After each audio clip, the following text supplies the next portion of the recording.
Hello, folks. Welcome back to World War II TV after a week of no programming, but I'm back. And With the Old Breed is an undisputed classic World War II memoir. Over 40 years since its release, Sledge's son Henry returns to World War II TV to explain why he has put pen to paper himself and to expand on his father's book. So I'll bring him in now. It's afternoon where he is, evening where I am. Good afternoon, Henry. How are you today? Hey, I'm well, Woody. How are you? I'm good. So we were just chatting before going live about the fact this is going to be the first of two appearances. You're going to come back later on when the book is actually out and maybe expand on specific parts of the book. But this is much more a looser chat about the whys behind it. And to be clear, it's not a re-edition of your father's book. It is a new expansion of the war, I guess, your father fought in. But we were just talking about the people you've spoken to. Let's start with your conversations with our mutual friend and World War II TV alumni, John McManus. Yeah, absolutely. So John and I had become friends, in 2021 when I circled back into the World War II community and around the time, Woody, that you and I got to be friends. And, John reached out to me on Facebook and he said, Henry, I'm a huge admirer of your father's. And he actually blurbed the first book I wrote, which John wrote, I think, in 1992, if I'm correct.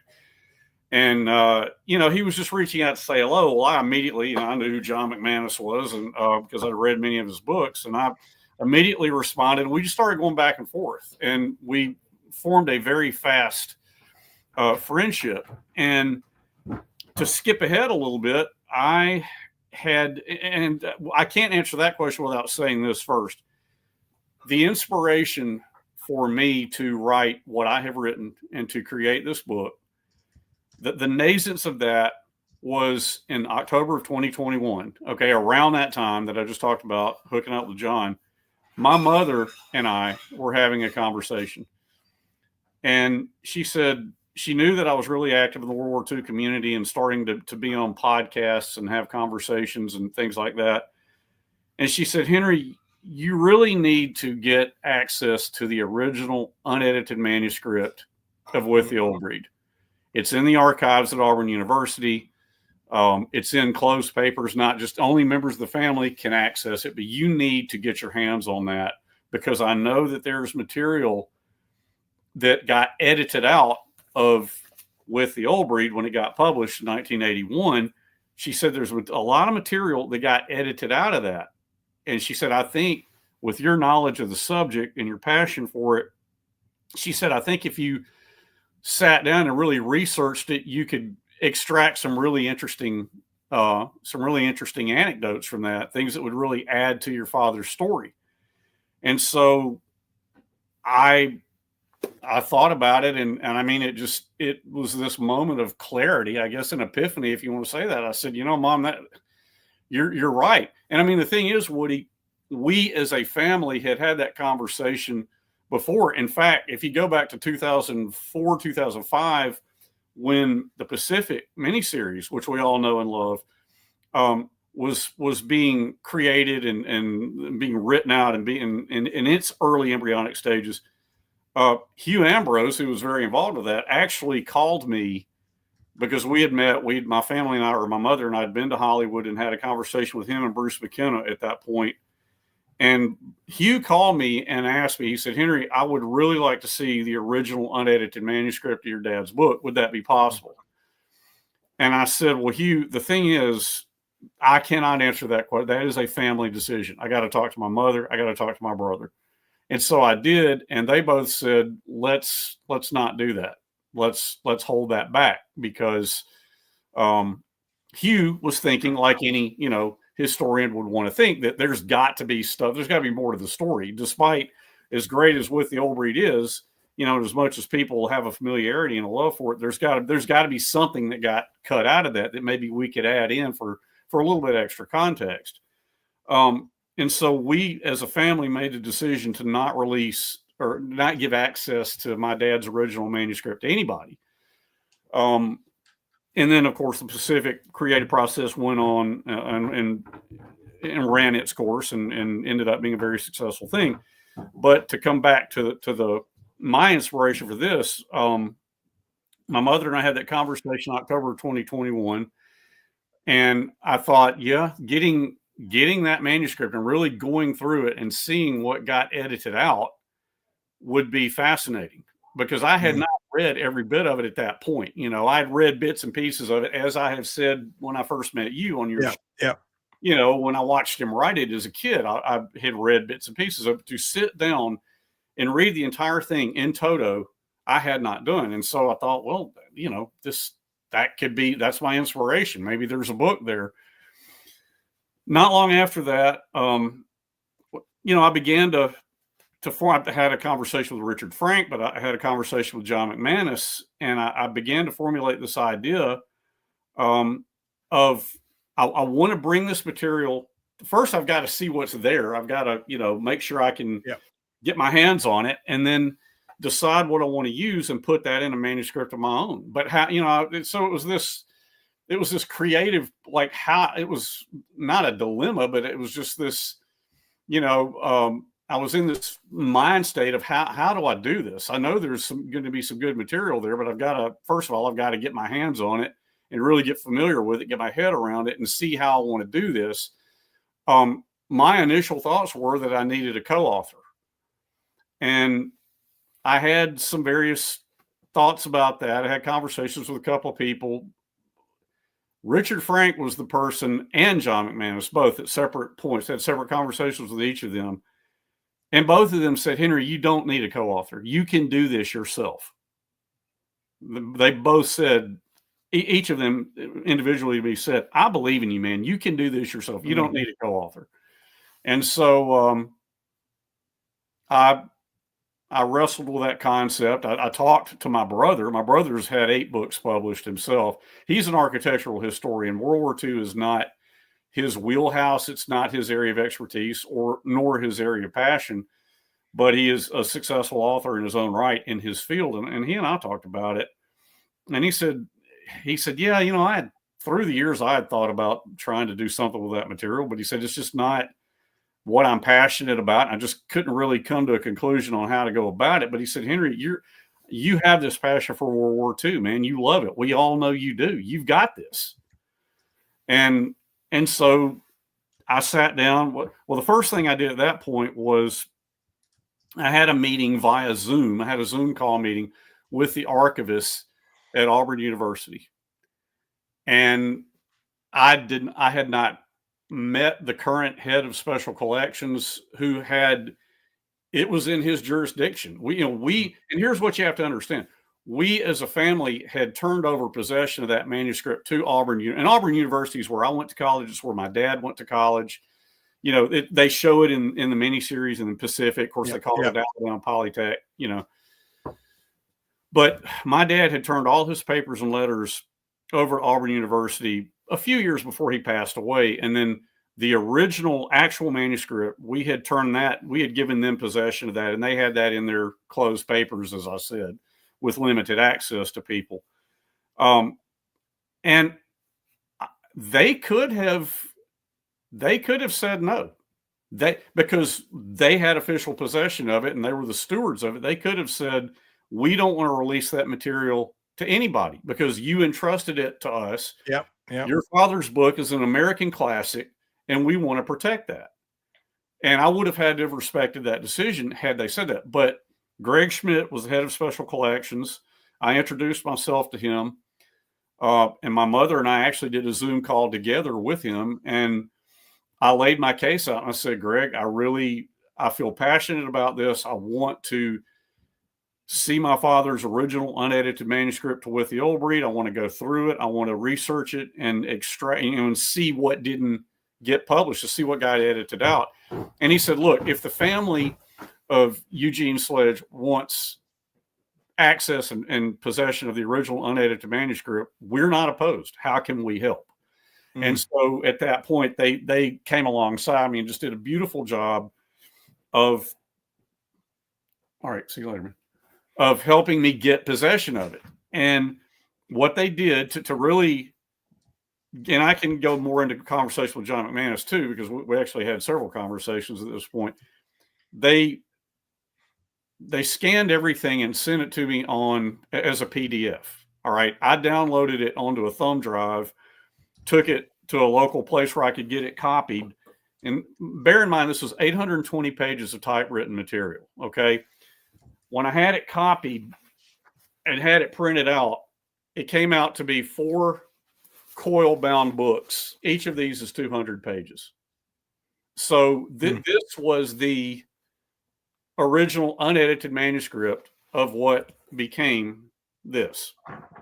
And so each one, I wanted to do, I knew that I was going to have to take this material and it was going to have to be in a very user-friendly format. And before I go any further, Woody, I mean, is this too much detail? Is this interesting? No. It's exactly what we want. Okay. You know, but there's a couple of things that are immediately coming to my mind, and Sure. and some of them have kind of come up in the sidebar. Is that when anybody writes any military history, whether it's a memoir or whether it's someone like James Holland or John McManus tackling a narrative history, the need for a good editor is paramount. That person to go, you know what, you don't need that bit there. That you've talked too much about that. Chop that out. Move on, because maintaining that pace is important with a book. So, in your father's case, one of the things that made With the Old Breed a classic is he didn't hold back on the emotion. That, you know, he was writing in the era when a lot of memoirs, be they American, British,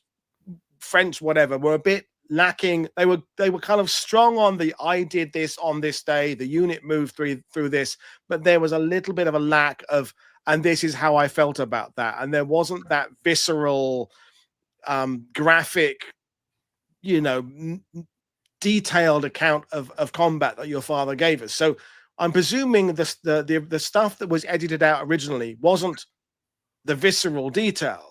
It was more an expansive version of the story. I mean, roughly what was the stuff that was edited out, or did it fit into all sorts of different categories? It would fit into all sorts of different categories. I mean, your question is very percipient, and it's an excellent question, but a lot of it was that way, Woody. I mean, you know, and we can just go wherever the conversation takes us here. I mean, you know, there's nothing here that, like, all these years that we've had this, you know, we've come to know my dad for being the character, the person that he was. We were introduced to his character, the Pacific.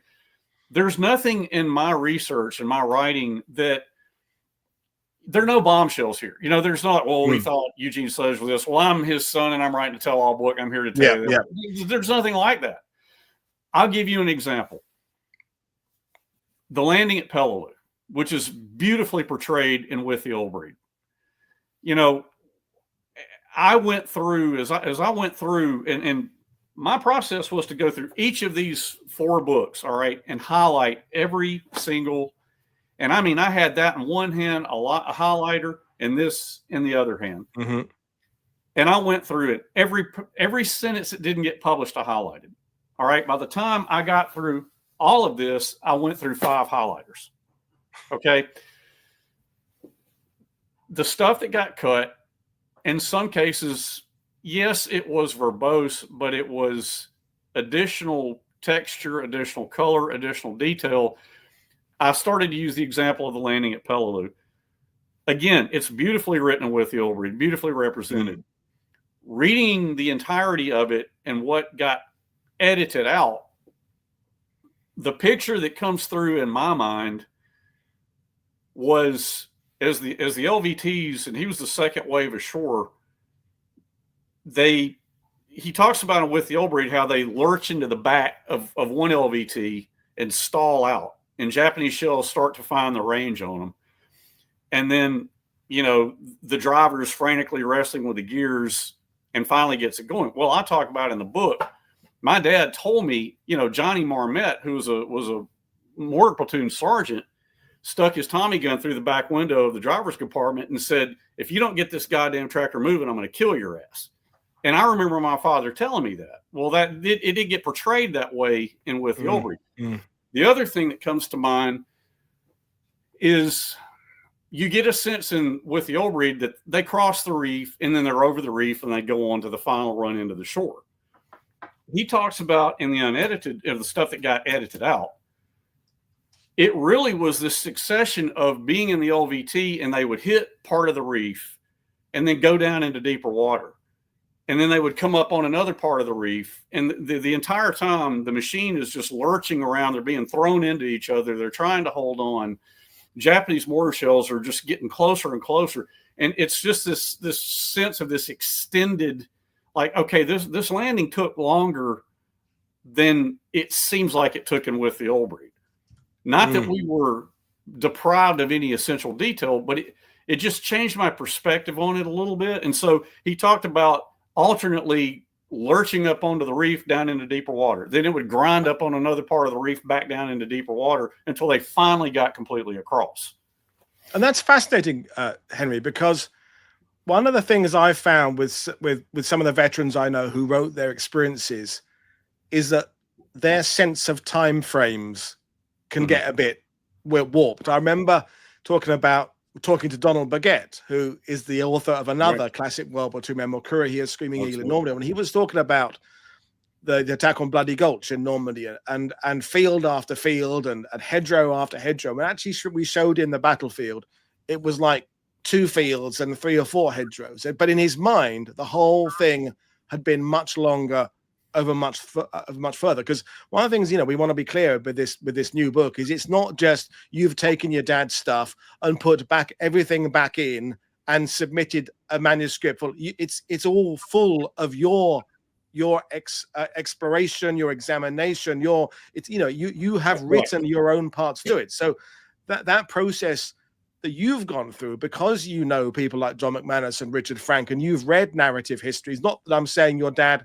probably hadn't read narrative histories, but your dad wasn't trying to do that. He was writing, we talked about it before, and you've talked about it elsewhere. It was essentially a cathartic process for your father to just go through the crap he'd been through and kind of put it onto paper. He wasn't sitting there thinking, well, this is the $1 million bestseller that will become the next. That was never in your father's mind. Not that it's in your mind these days. It's so that idea of this LVT journey being different to as read about is intriguing.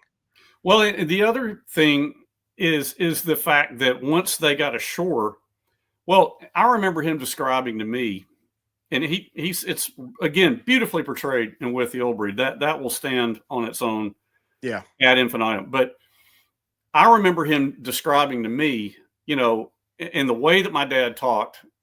He had a really distinct way of speaking, a distinctive accent. But there's one little sentence I remember, and I wrote it in my manuscript exactly the way he said it to me. My editor, and I'm going to tell you what he said. My editor came back to me and said, you double repeat. It's like you repeat this again. Did you mean to do that? And I said, I'm writing this because I did not want it. Here's the thing. Let's back up. I wanted to have unedited, unseen material from the original manuscript. Yeah. My voice is the narrative that carries along. I'm not reproducing this. I don't want anybody to say, well, all he did was, he had a couple of quotes in there. It's just he's aping his dad's book. And the people who've read it, including some Marine Corps generals who've given me endorsements, are over the moon about the way I did it. But it's my narrative of the conversations my dad and I had when I was a kid, and I would talk to him about this. And so to come back to what I was referring to, when he was on the beach, he talked about, he said, a little way down the beach, I started to move off the sand, and my foot missed by no more than 6 inches this pressure plate that was a Japanese 500-pound bomb that had been buried in the form of a mine. And I looked down to my right, and I saw a boy step on one, and it just atomized him. He just disappeared. And I'm kind of imitating the way my father said that to me. And I wrote it exactly that way in my manuscript because I wanted to have the unpublished stuff and then my narrative without just aping this. Yeah, yeah. And so she came back, and my editor did a phenomenal job.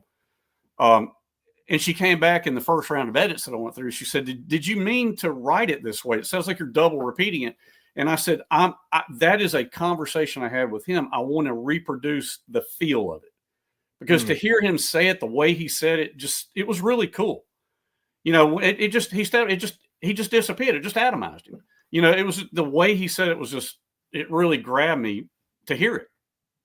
And it was part of that visceral, just that father-son connection that made me love this history the way I do and want to do this, No, absolutely. And thanks for expanding on that process, because as you know, we've talked about a lot on this channel that as we're now 80 plus years from the events depicted in the book, we've got that historiography, we've got the various eras through via which World War II has been portrayed. The immediate, at the time, almost propaganda way of writing. Then you had kind of the generals doing their memoirs.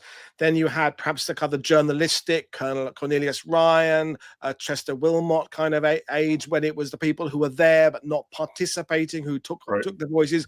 And then we're now firmly in the era of the people who were not even born in the war, who are writing about it, maybe having known some veterans, but maybe not having known some veterans, the James Hollands, the John McManuses, that.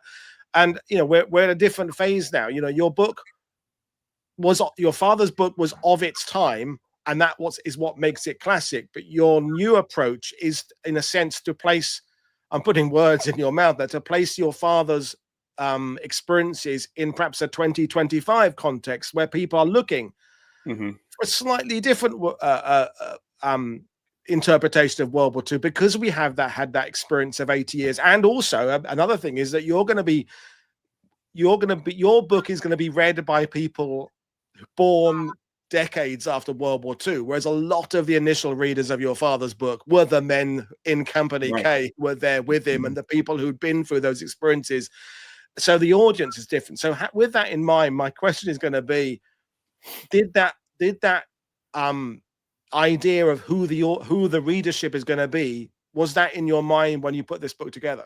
Oh, absolutely. Because to go back to the early conversations with our dear buddy John McManus, you know, he kind of helped steer me through, because I said, John, here's and Richard Frank helped me come to this too, because I thought, okay, I've got the material. How do I bring it to life? I know I've already touched on that. And what they kind of helped me realize, and I came to it on my own as well, was, okay, I'm going to sit down and I'm going to start laying this material out, and there are going to be gaps.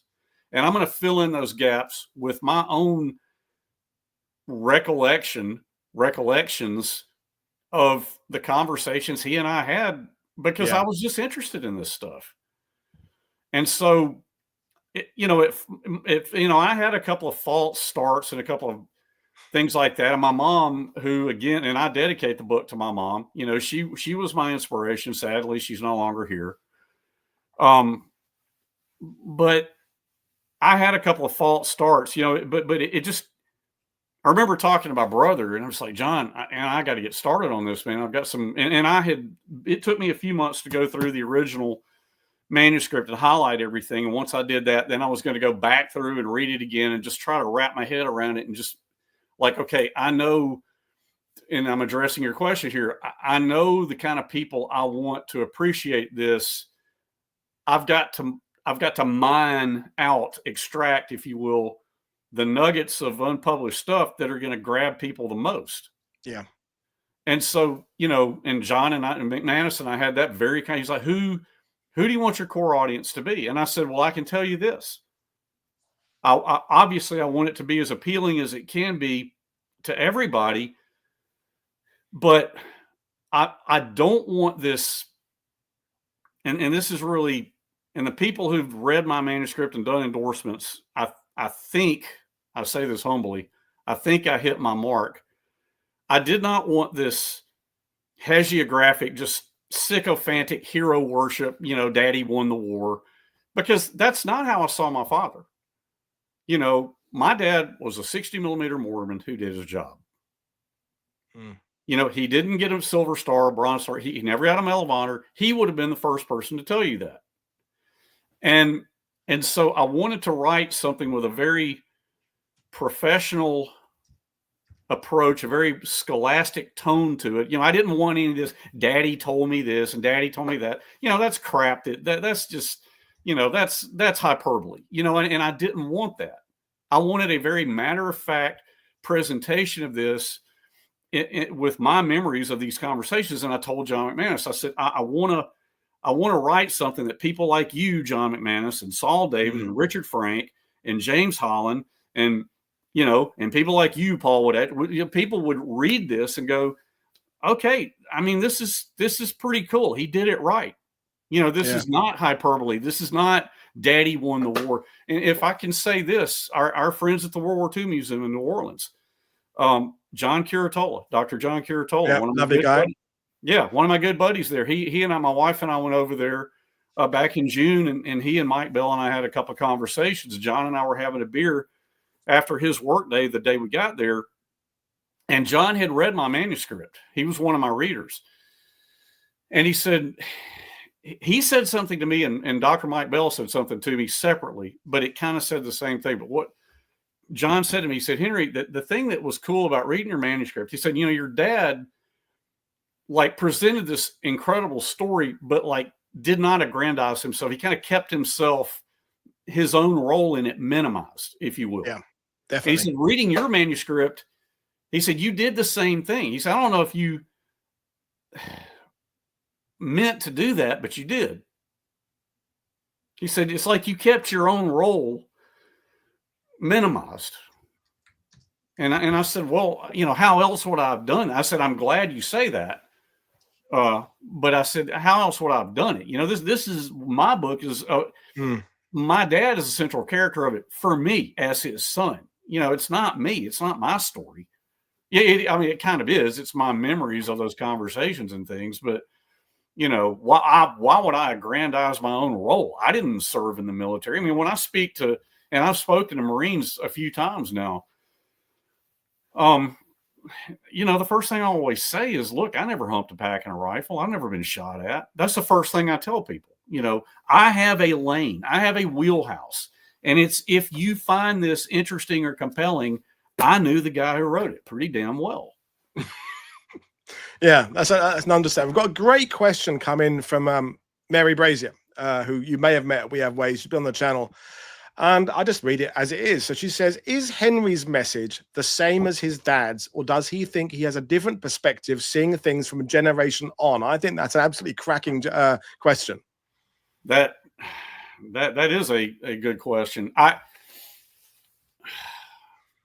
I'm not trying to present any moralization here, and I will give Mary an example. Let's skip to the end. Okay, there is some incredible stuff in all of this. Some good stuff on Peleliu that got cut, but Okinawa had even more material that was excised.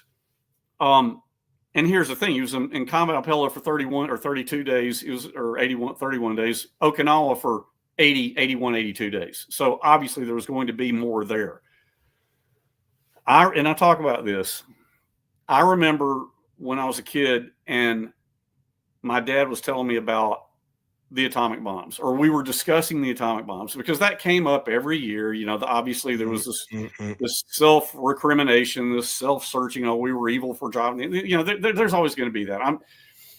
Let me skip to to Mary's point.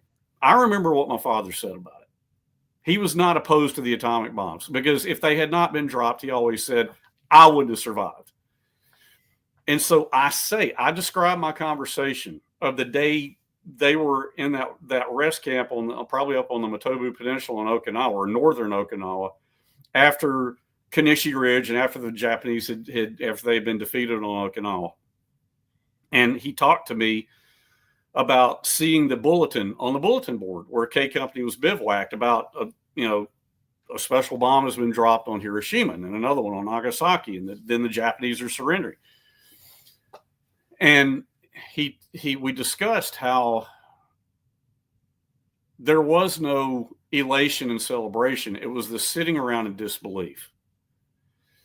And what I say as I describe this is I say, I am not going to moralize about whether the atomic bomb should or should not have been dropped. Okay.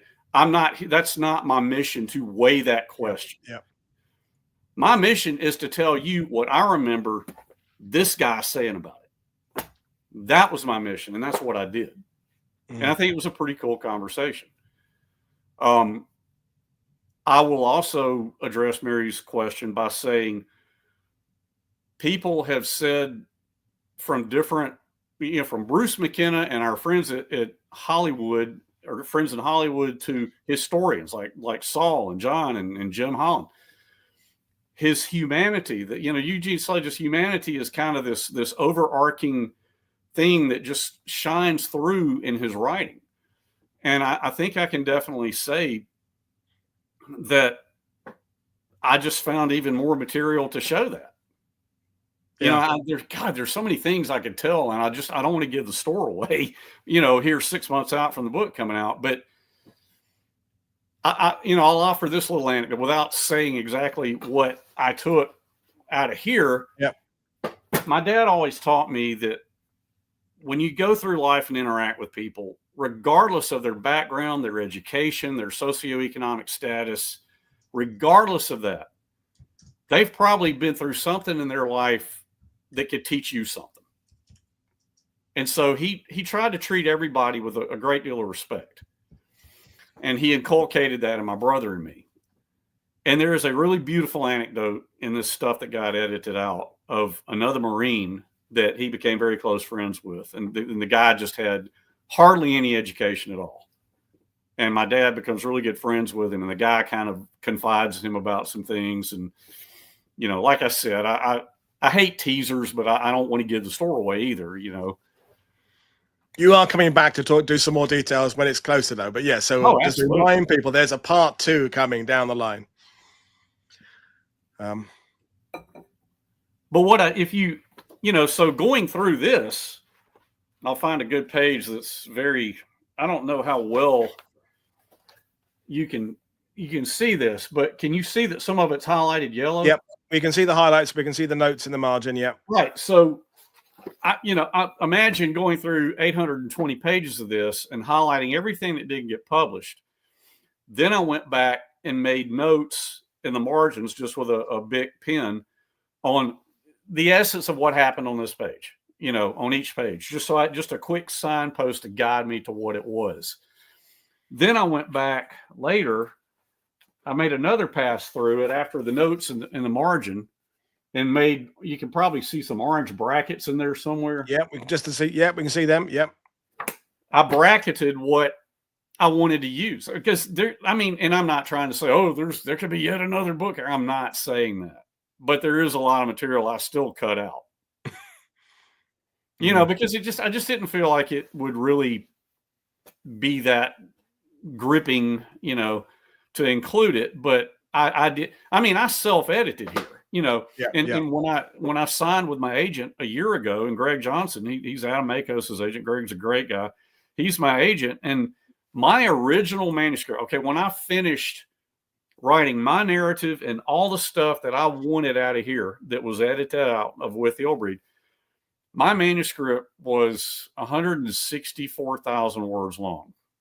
Now, that, to contextualize that, to use my favorite Paul Woodadge term, to contextualize that,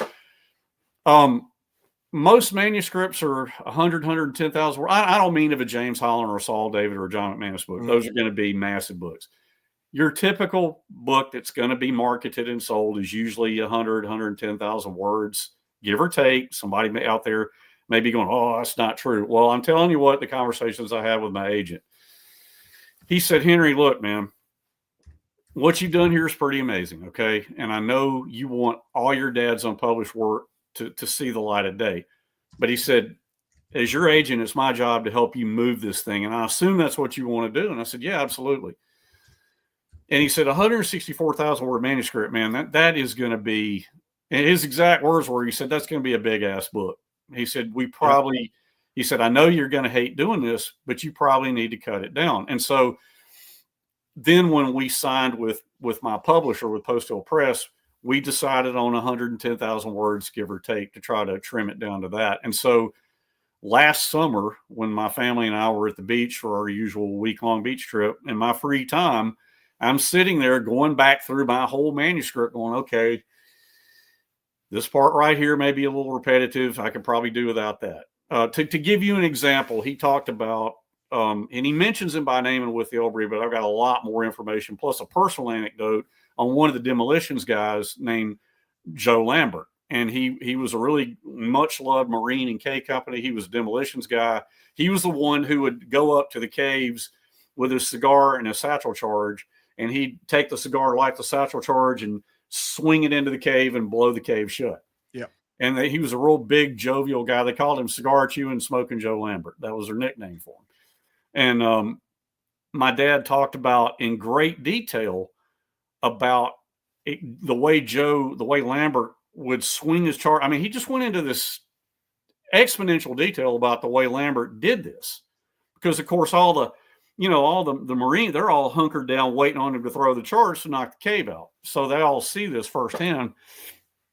And I used every bit of that at first. Well, when I kind of did my self-editing process to try to get it down to 110, or ended up being 116,000 words, I cut a lot of that out. I kept the essentials of it, but I tried to, I tried to cut what didn't have to be there. Because the thing is, Woody, I don't want my book, my publisher's telling me it's going to be about 322 pages long, which is a pretty good length. Yep. And it could have been a lot longer. And go ahead. That was an interesting thing, that you're expanding on something that was in your father's book, that, that the specific, if you like, method of throwing charges, because that's the detail that people who love the original book, that would be like, catnip to them, to have that expanded thing. Now, we've talked about Richard Frank, John McManus, Sol David, those narrative history writers. And one of the things that keeps your dad's book on track, so to speak, is that he might mention, I don't know, a salvo of rockets coming from a naval ship, or aircraft coming in. Now, a James Hollander or Sol David would either have as part of the text or as a footnote, and those aircraft came from so-and-so, so-and-so, the flight commander on this case was and they took off from this. And now you've not gone that path. You've not expanded on that, or have you? And if you didn't, were you tempted to? Great question. So the Peleliu landing, I actually, because I've got a shelf full of these books, because I love this stuff. Because you are pretty much a Peleliu guy now. You've been there. That's the of all the elements of your father's story, that's the one we talked about before that kind of gripped you and right at the beginning. Well, it is, but the way I start this thing is a pretty God, there's so many ways we can go with this. I love talking to you, man. I love this. Me too. It's mutual. Group hug. So let me address your first thing. I wanted to put enough historical detail in there to give it gravitas, to give it legitimacy, so that if somebody like a Jonathan Parshall reads this book, and we all know the quality of his work with, Shattered Sword and what he's working on, his 1942 book. If a guy like John McManus or Sol David, which they actually did read it because they were early readers for me, I would want them to, I've already said it. Okay, Henry, this is good. You did it right. This is well done. That meant a lot to me. I wanted to engender that level of respect from very educated World War II aficionados or historians. Okay. So to give you an example, the landing at Peleliu, I had actually got a book on my shelf, 2 books on my shelf that I read a long time ago. One of them I've read twice. One of them is the history of USMC aviation in World War II, or Marine aviation in World War II. It was written by, I think, Robert Sherrod, I believe. Classic book. I mean, it is the authority on Marine aviation in World War II, and I've read it a couple of times. My copy of it is a prized possession. He described in detail the actual carriers that were at Peleliu, as did another book. I think it's called The Fast Carriers. So I quoted from both of those books. Now, I don't do that everywhere, like you said, our buddy Jim or John or Saul would do. I didn't do that everywhere because my lane was as the son of Sledgehammer, right? Yeah. There's a point where it becomes you dilute the story you're aiming for. Right. But I wanted to sprinkle enough of that in there so that people go, okay, this guy didn't just read one book on World War II and go, okay, I'm going to put something out there. Somebody may still pick it apart, but I've had some pretty high powered endorsements from some great people a lot of whom we've named already. But So I did try to, and Richard Frank was a big help to me on that. And I actually quote several places in my manuscript where Richard, and I got to tell a beautiful story about Rich, man. I mean, if you do something on the Pacific War, you want his imprimatur on your work.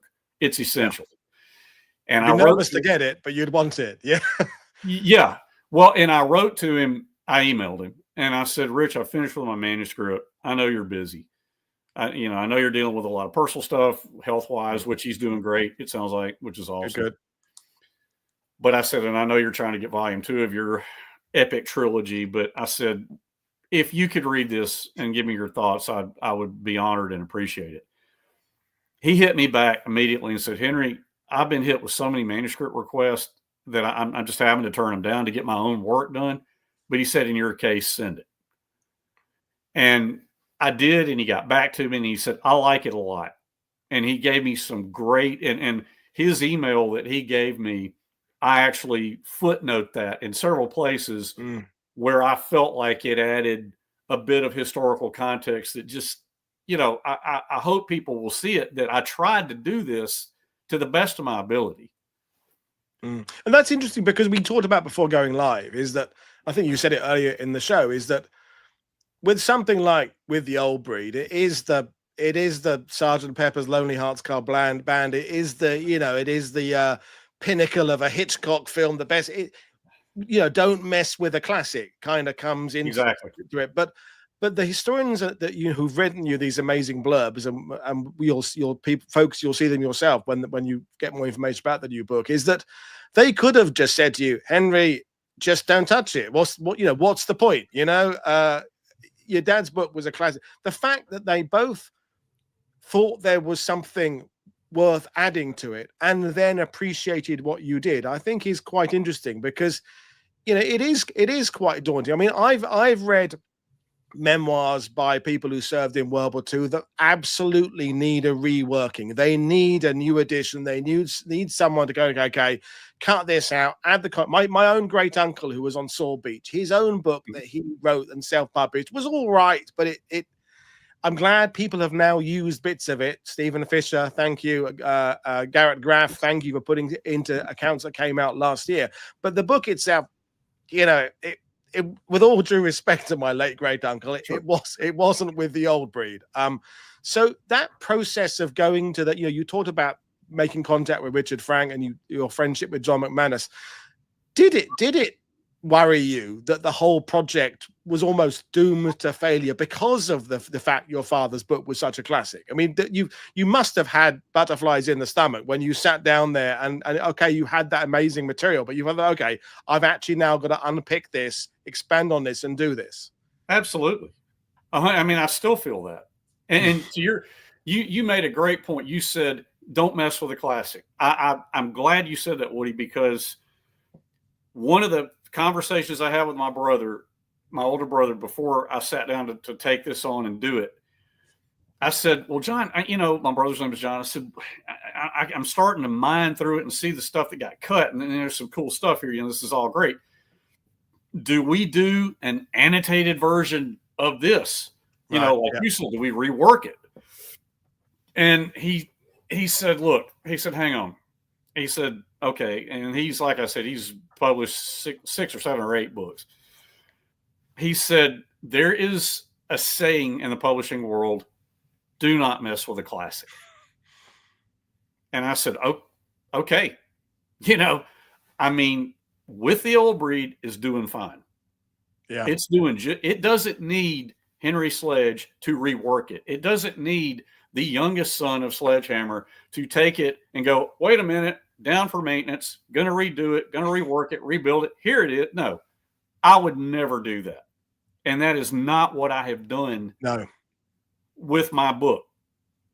And again, so many places we can go with this. I mean, I had the title of the book is The Old Breed, The Complete Story Revealed. And my agent came up with that title.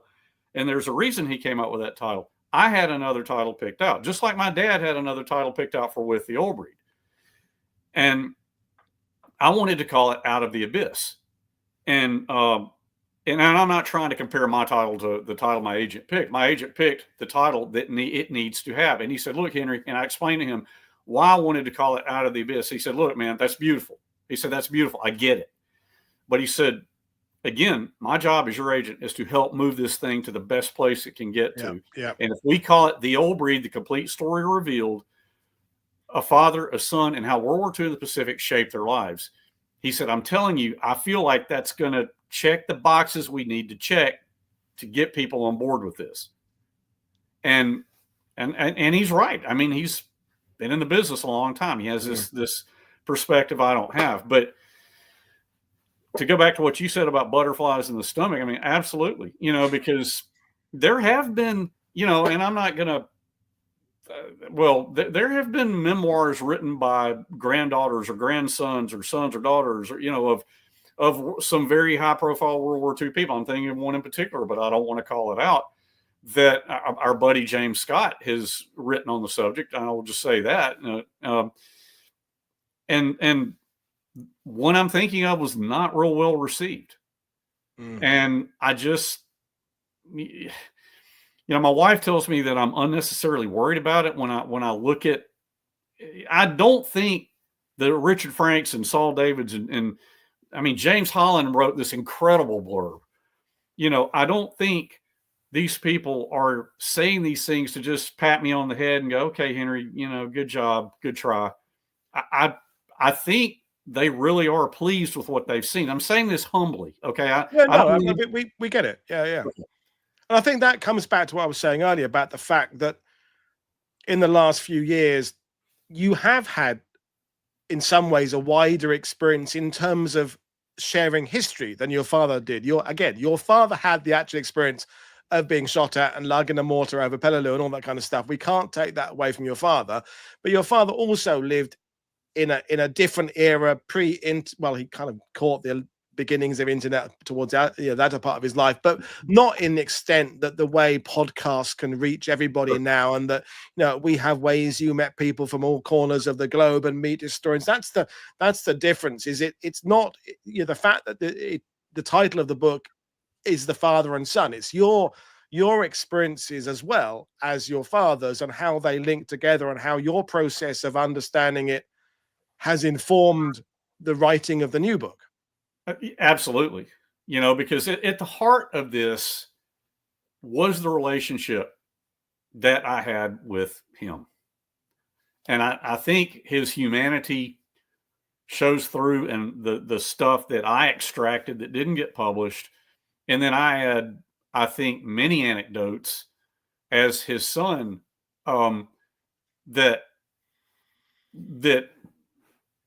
even corroborate that even more, that underscore that even more. And how the creative process takes form and how it assimilates and takes on its own life it's like, I literally, once I had been through all the material and highlighted everything and worn out those 5 highlighters and like, okay, I've got, it's like horses in the stable ready to get out. I've got this great material. How do I bring this to life?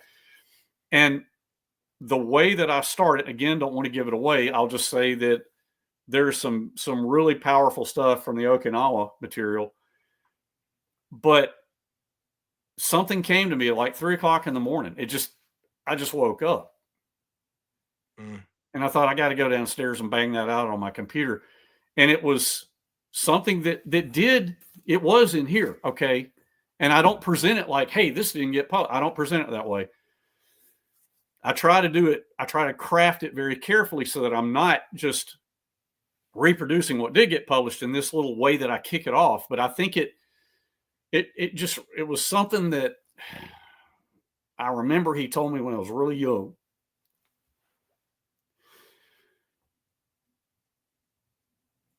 But it just hit me. I'm like, that's how I got to start this thing. And if I do it right, hopefully it's going to reach out and make somebody go, wait a minute, this could be really interesting. And so I think it's pretty powerful. Yeah. No, well, I mean, clearly it is. And clearly, it's the fact that it's been endorsed by so many of us, our mutual friends and much respected historians is something there. And I think before we kind of bring this to end, because we will save a lot of stuff for the part 2 when we schedule that later on, is that this don't mess with a classic thing. It sounds like sound advice, but while you were talking, I was interestingly thinking about the Simon and Garfunkel Sound of Silence, and then Disturbed did it a few years ago, and it took a classic and kind of made another classic, but completely reinvented it, took it in a completely different direction. I sense with what you've done with your father's book is you've not tried to throw away everything that was about the made with the old breed good and say, okay, let's forget that. Here's the new, the heavy metal version you've taken the essence of what your father was trying to convey and yet not updated it, maybe isn't the right word, reevaluated it, and just presented it for the different world that frankly we're in. I mean, 1981 when it came out, it was a very different era. Here's an analogy with the old breed.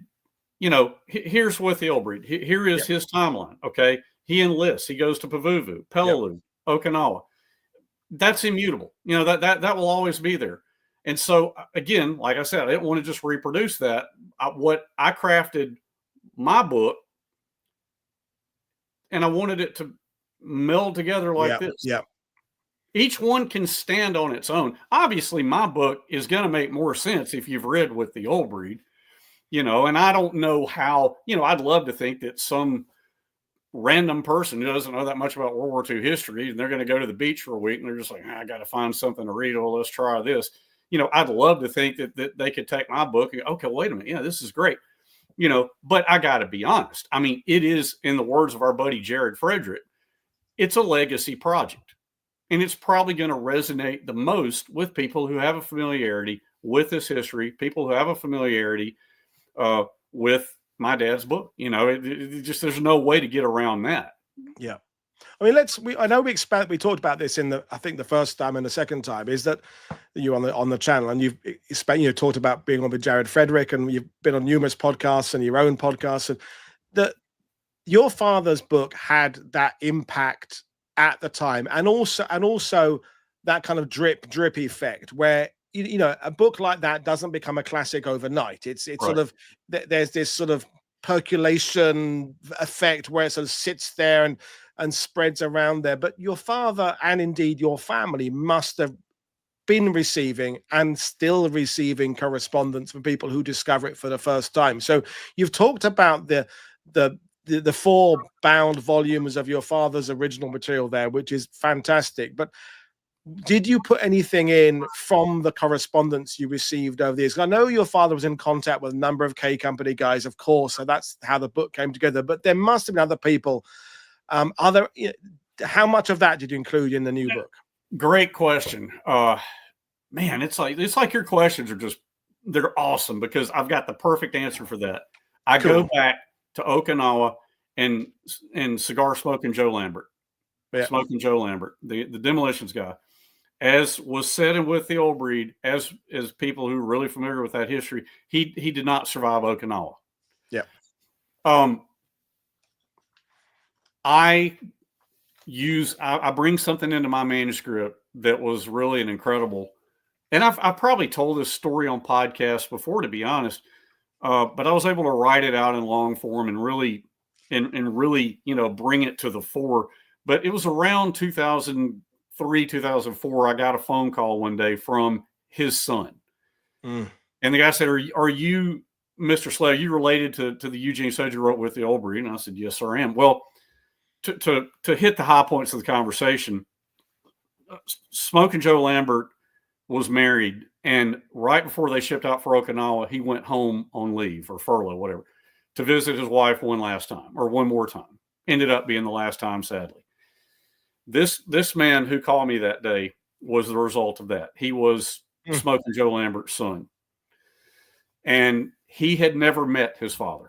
And he said, the way your dad wrote about when my dad died, he was grievously wounded by a mortar attack. And there actually was a little bit of unpublished stuff, or a little bit of additional context and color and depth on that. But it was toward the final stages of Okinawa. They had already pushed past Shuri and gotten on down farther south. But Mr. Lambert said to me, he said, the way your dad wrote about my dad, you know, the sun was setting. They were actually up on a knoll with some pine trees, and the air smelled like the pine needles. And he said, I always got comfort from the fact that my dad had your dad there with him when he died, because my dad was standing there with him and gave him a cigarette. And this guy just broke up and started crying. He said, I got comfort from that. Wow. And so I talk a little bit about that conversation. You know, it was a really powerful moment, you know, and actually, like a week later, his son called me. So that would have been Smoking Joe Lambert's grandson. And we had a conversation, and he, you know, he was obviously a young man, much younger than I was at that point. And I mentioned talking to his dad, and he said, well, we don't speak. Right. And I said, look, man, I'm not trying, that's between you and your dad. I'm not trying to get into that. But I said, I just want to say to you, if you don't remember anything else I said today, try to patch that up if you can. Yeah. Because he won't be here forever. But anyway, to answer your question, and I hope I didn't get too drippy and emotional. No, it's fantastic. I did bring that in. And I do mention other, you know, anecdotally conversations with other K Company guys, you know, that I recall.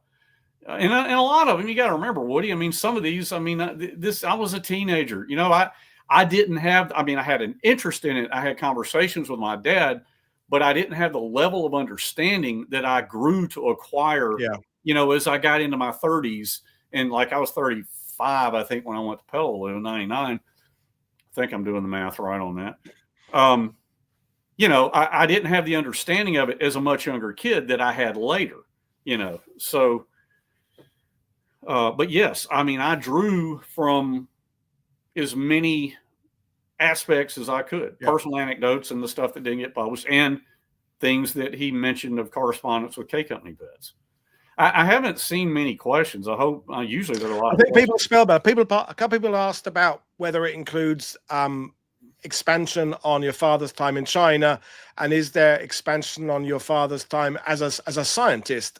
Because you know that was the major career of your life. So do you? I'm assuming China gets expanded upon because you know your father wrote about that separately, didn't he? Great question. So China, actually, no.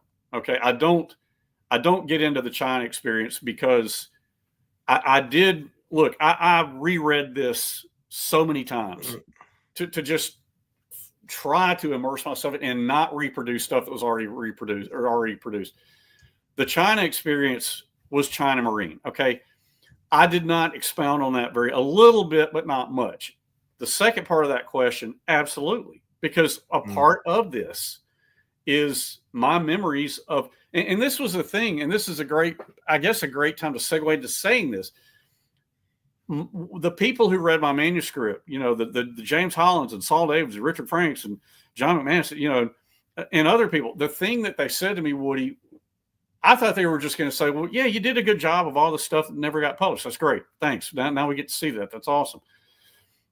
A very fortunate byproduct of this process was people telling me, you've given us a window into how a World War II veteran was shaped and molded by his World War II experience, how that helped him make the choices he made, how that experience informed the choices he made as a husband and a father. Thanks to what you've read. This is what people have said to me, and some of the endorsements that I've got that'll be on the back cover say this.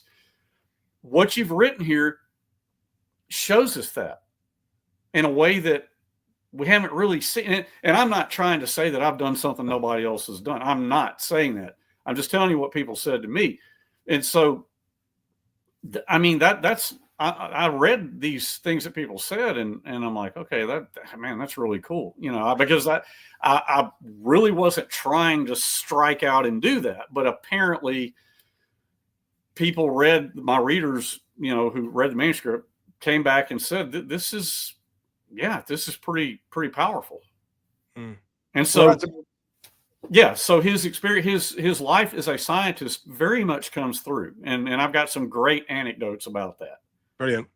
Well, what I'd like to do to end this is when I did the last show I did before I took my week in England was a call-in show. And one of the questions I was posting to the guests is, we're on the brink of an absolute change in how World War II history is shared, in that we are just about to firmly close the door on the veterans who were there.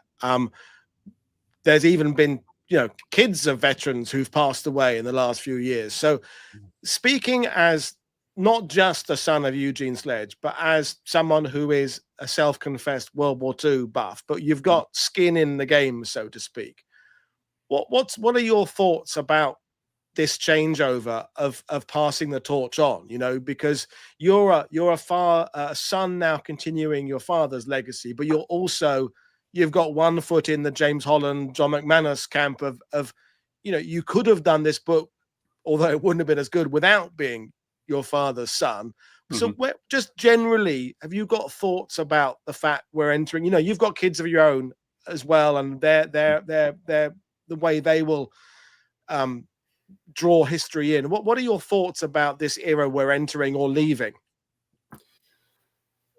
To see the sun set on these World War II veterans obviously is a sad thing. I think, that is an excellent question, and I have thought about that. And I think our buddy Jared Frederick phrased it to me very beautifully. He said, Henry, the torch has been passed to you, for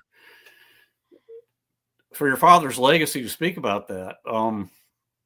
In his case, in my family, said the torch has been passed to me. What I would say in a broader context is, I think with these young people of today, and I'm talking about really young, like my son is 16, I think there is an untapped market there. And what I say, what people like you, Woody, and me, and John McManus, and Saul David, and Jim, and Jared, we've got to come up with that thing that's going to get these young people hooked on this history and get them and draw them into it, because my family sees this with my dad's book. When the Pacific came out and ran its course, my brother and I talk about this all. We just talked about it the other day. We thought, in the wake of the Pacific, well, that'll die off, and then with the old breed, it'll just kind of not really sell anymore. What we've seen, in a very happy way, very fortunately, is that's not the case. There is a succeeding, it's like waves of troops coming onto the beach. Yeah. There's another wave, another generation coming, and these young people. Now, I've heard you talk about this, do we engage with them through video games? Whatever it is, a lot of these kids want to get interested in this stuff, and they do, and they can be. And you, me, Saul, Jared, John McManus, James Hott, man, Al Murray, we've got to carry that forward and engage with these people and get them hooked on it, man. Because these things like the We Have Ways, where we all get together and drink a few beers together and talk history. that is beautiful stuff, man. The people who lined up after I gave my talk with Al Murray that day, and that was just it was such an incredible trip. So many of them, it wasn't the 50, I call it the 50 plus gun show crowd. Yeah. A lot of them were these really young guys who, I've heard of your dad's book, but I've never read it. Well, by God, I'm going to read it now. Will you sign this copy of it for me? I think there is a hunger for people to get hooked on this stuff, and it's got to happen. And people like you and me and the people we're talking about, we got to figure out a way to carry that forward, and I may go this coming year. One of my son's history teachers in his high school here where we live wanted me to come speak to them about the Pacific miniseries, and we may do a thing of watching a couple episodes, and I can talk like I've done the series videos with Jared Frederick, Real History. You can grab the Pacific is a beautiful, powerful, just like Band of Brothers is. I'll mention another name, George Lowe's Jr. Yeah, you and I emailed about him. Georgie's a good friend of mine. What a lovely guy. Yeah, great friend. Yeah, Georgie's a good friend of mine. And he's coming down here with a guy named Mark Festoso here in a couple of months. I know him as well. Yeah. Yeah, we're going to do a video. And the thing is, Woody, we got to do, like, Georgie and I need to come on here together and do a show with you about, you can talk to both of us. And, you know, here's George Sledge Jr. We should get Don Baghette's daughter on as well. That'd be good. Yeah. I mean, so this history, you know, the guy who worked, which you remember this, I remember this, you know, when my family and I went out to eat one night, and I don't put this in the book. I actually should have. That would have made a damn good story. And we're standing there, and I'm like 9 years old, and I loved World War II airplanes, Hellcats and Corsairs. Couldn't get enough of that stuff. And I got some great anecdotes about that. But we're about to pay the bill and leave. And you know, my dad was about my age then. At the age I am now, he was about that age, maybe a little younger. With the Old Breed wasn't published yet, but my dad and I had talked enough that he knew I loved World War II airplanes. He had struck up a conversation with a gentleman in the checkout line to pay for our bill. This guy had been a Hellcat pilot in the Navy. And they start talking back and forth, you know, and I'm just sitting over there with my pack of chewing gum, you know, happy I got a pack of chewing gum. And my dad said, "Hey, big shot, come here." He said, this nice man right here flew Hellcats in the Navy. And you know, the guys are real jovial. He shakes hands with me, and he said, "Yeah, I wanted to fly the big planes, but they wouldn't trust me with the big plane. They made me fly the little plane." You know, but I mean, to have a conversation with a guy who flew Hellcats, you know, he may have been in the Marianas turkey shoot. Yeah, yeah. You know, he may have been in some of the first ground attack strikes on Okinawa. I mean, to have that moment back, and you know, the way I kicked this thing off, and I mean, this gets into the way you create a book. I mean, it was rattling around in my head, and I actually had to call my editor like a couple months ago. "Hey, Caitlin, is it too late to add this in? Because I know, you know, we're going through final edit." She goes, yeah, you can still add it in. But I talk a little bit about my uncle Edward, my dad's older brother, who was a tank platoon commander in the 741st Tank Battalion. He landed at Vierville, fought across Europe, and was on the northern shoulder of the Battle of the Bulge. We could do a show on that. Well, yeah, I love the 741st. Yeah, no, that we could do that. My eyes lit up there. That wow, yeah. Hey, 3 Purple Hearts, a Bronze Star, and a Silver Star. He got his Bronze Star the first night in the Ardennes because he was leading. And I talk about. I can't give it all away, but. No, well, we'll do that. I mean, I think, you know, you kind of half asked me a question about, I said half asked, not half asked, a question about how we impart things. And I think if I've learned one thing doing this is that you and I, Henry, are from a generation where learning was of one type. You know, you go to classes and you have lectures, you read books. If I've learned one thing doing this is that people learn in different ways. And my solution for moving, not solution, because that sounds like I've got it all sorted. A tip for moving forward is we have to expect and understand that people will be wanting to learn about World War II in different ways. And for some, it'll be visual. I get emails from people or from the partners of people saying, "My partner is dyslexic. She cannot read World War II books." Mm-hmm. So they watch YouTube. Right. Or someone who says, "I have ADHD, I can't do this, I can't." And so some people get their World War II from short bursts of TikTok and shorts on YouTube. Some like long, sprawling chats. Some like computer animations. Some will prefer to learn via video games. Some like to learn.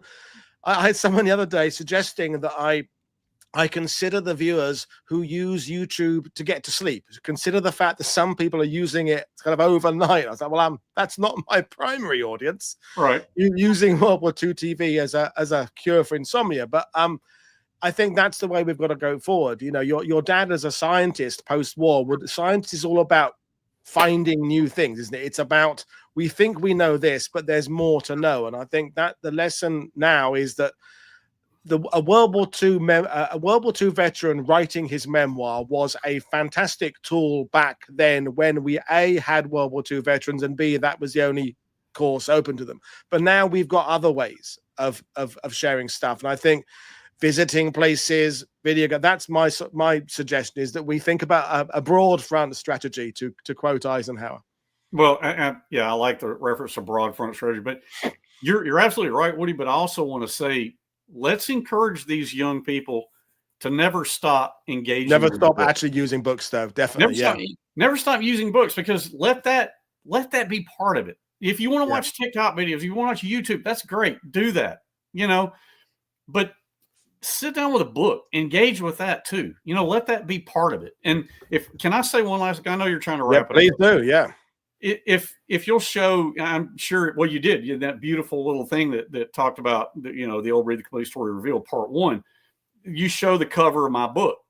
And I just wanted to say I designed, I mean, my publisher, their graphic artist did a beautiful job of that, but I told them how I wanted the cover to look. And I wanted an homage to this. Yeah. Yeah. I said, if you will look at the first edition of my dad's book, I want the same sepia tone. I want the same typeset. You know, I want to. As a former printer, I noticed it was the same font. That was sad of me, but I noticed that. And it's actually different photograph. And here, this is the snapshot that my dad, his handwriting is on the back. But that's some of his mortar squad buddies on Okinawa after the fight. So I wanted this photo because this was not in With the Old Breed. The picture of him kneeling down with his helmet cocked out. I remember as a kid saying, Dad, that was such a cool picture. Why wasn't that in With the Old Breed? And true to form, he said, because I wasn't trying to make it about me. It was about my buddies. Exactly. Yeah. But anyway, I wanted to capture that feel with the cover of my book. Well, I'm looking forward to having a book that's got a cover, because my tattered old copy of With the Old Breed, I don't know when I lost the dust jacket, but it was years ago. It's all brown around the edges and dog-eared, but you know, it's been like my collection since, I don't know, the early 80s at some point when I had it. But we've got a question on the pure practical nature of things from Andrew. There is, when is the book out? It's let us know. June 3rd. June 3rd. The release date is June 3rd. It's on Amazon right now for pre-order. If you'll click on editorial reviews, you will actually see some of the blurbs. Not all of them. I'm still waiting on our buddy James Scott is supposed to send me one. I know he's busy, and if he doesn't get to it, he doesn't get to it. It's not a problem. James is a good buddy. He's a busy man. Yeah. But you know, that's June 3rd is the release date. So brilliant. Well, Henry, it's been an absolute pleasure talking to you. This is a perfect way to get back into the swing of streaming on World War II TV after my absence. So we'll schedule a date sometime nearer June to talk about the actual book coming out. But in the meantime, you've given us a whole lot of insight into the reasons why, the process, and people are just saying you can come back anytime. And you know, of course you have a passion for your father's story, but you have an honesty and a humility as well, which is something to be admired. So it's a privilege to call myself a buddy of yours, and I can't wait to speak to you again, Henry. Yeah, love talking to you, man. Cheers then. So thanks everybody for your fantastic questions. I will see you all again tomorrow when we are talking about more things as we go into the next week. But as always, click like and subscribe and consider becoming a patron or channel member. Cheers, everybody. Bye.